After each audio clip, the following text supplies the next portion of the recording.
অনেকেই আগে পিছে ভাবেন না, দেদার রং খেলেন। আবার অনেকেই আছেন যারা বেশ ভেবেচিন্তে রং খেলতে নামেন, আবার ভাবেন যে রং খেলবো নাকি খেলবো না, যদি স্কিনটা খারাপ হয়ে যায়। তাদের জন্যই ডক্টর কি বলছেন সেটা শুনবো, কারণ রং খেলার আগে কি কি প্রস্তুতি নিলে আপনি বেশ নিরাপদে থাকবেন শুনে নিন একবার। আমরা যেমন দেখেছি স্কিন ওপিডিতে দেখেছি যে কিছু অ্যালার্জিক রিয়াকশন হতে পারে, কারোর ব্রণ যাদের হয় তো তাদের ব্রণ অ্যাগ্রাভেট হতে পারে, বা কোনো রকম ইরিটেন্ট কন্ট্যাক্ট ডার্মাটাইটিস হতে পারে, ভালো রং না ইউজ করলে কিছু র্যাশ বার হতে পারে। তো এই সমস্যাগুলো আমরা কমনলি দেখেছি আফটার হোলি। অর্গ্যানিক যেগুলো ন্যাচারাল কালার্স হয়, কেমিক্যাল ফ্রি হয়, সেগুলো ব্যবহার করলে ভালো হয়।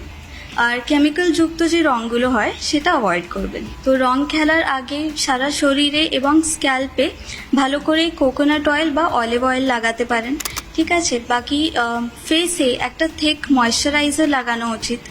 যখন আমরা খেলতে যাচ্ছি তখন জেনারেলি রোদে রং খেলা হয়, তো তখন সানস্ক্রিন ইউজ করা দরকার যাতে আপনার স্কিন ড্যামেজ না হয় আর ট্যান না হয়। তো ওটার জন্য মিনিমাম 30 SPF বা তার বেশি and PA 3+ or 4+ sunscreen use করলে ভালো হয়। চোখে বা চোখের আশেপাশে রং লাগাবেন না, আর সানগ্লাস যদি পরেন তাহলে সেটা একটা প্রোটেক্টিভ ব্যারিয়ার হিসেবে কাজ করে। রঙের সময় কাজেই যত খুশি রং নিন, যত খুশি রং দিন, কিন্তু ত্বকের যত্ন নিন। ক্যামেরায় খোকনের সঙ্গে সুদীপ্ত, নিউজ 18 বাংলা ডিজিটাল।